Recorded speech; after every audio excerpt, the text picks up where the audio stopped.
12/12/2024. We're in chapter 19 out of the Bible. We left off on verse 13 in Proverbs 19. We are going to wrap up this chapter to get to chapter 20 with verse 14.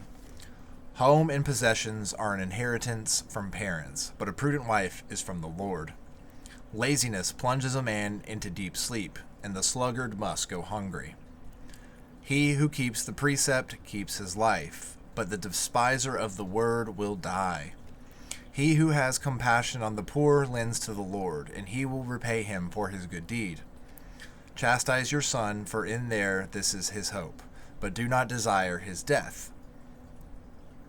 Okay, very good parenting advice, right? Chastise your son, for in this there is hope, but do not desire his death. In other words, it's a good thing to discipline your child, but you don't want to discipline so much you give them despair. You don't want to kill their spirit, as it were. You want to give them hope.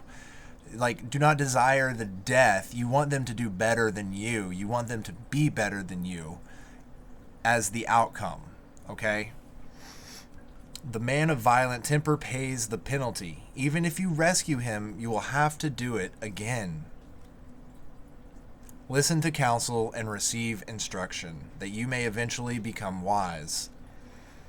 Many are the plans in a man's heart, but it is the decision of the Lord that endures.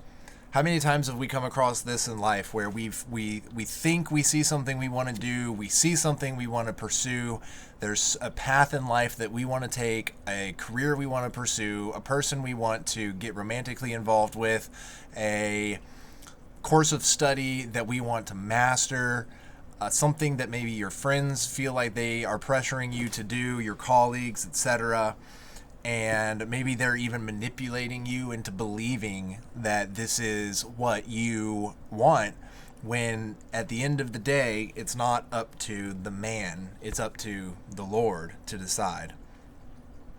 From a man's greed comes his shame, rather to be a poor man than a liar.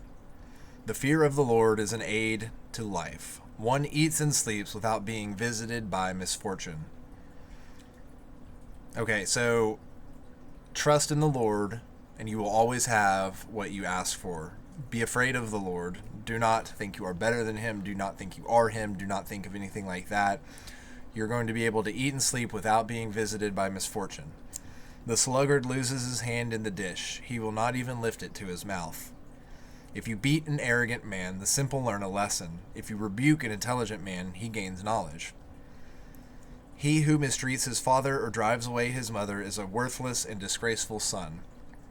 If a son ceases to hear instruction, he wanders from words of knowledge. Wanders, not wonders. He wanders away. So if you as a child of your parents, number one, mistreat your father or mother, you're worthless and disgraceful. Pretty harsh words coming from the Bible. If a son or daughter ceases to hear instructions, they wander from the words of knowledge. And last two verses before chapter 20.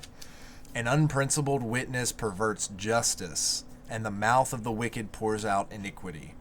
Okay, so to me that means that it's better to be truthful and not pervert justice. Like, don't get in the way of justice happening by being unprincipled, by letting things such as whatever's popular at the time get in the way, whatever is going on at the time, whatever you think is right based on the culture of the time, instead of the timeless and inalienable kind of rights and things that have endured throughout generations.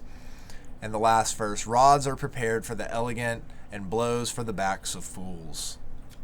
So that'll wrap us up for chapter 19, and we will see you next time for chapter 20.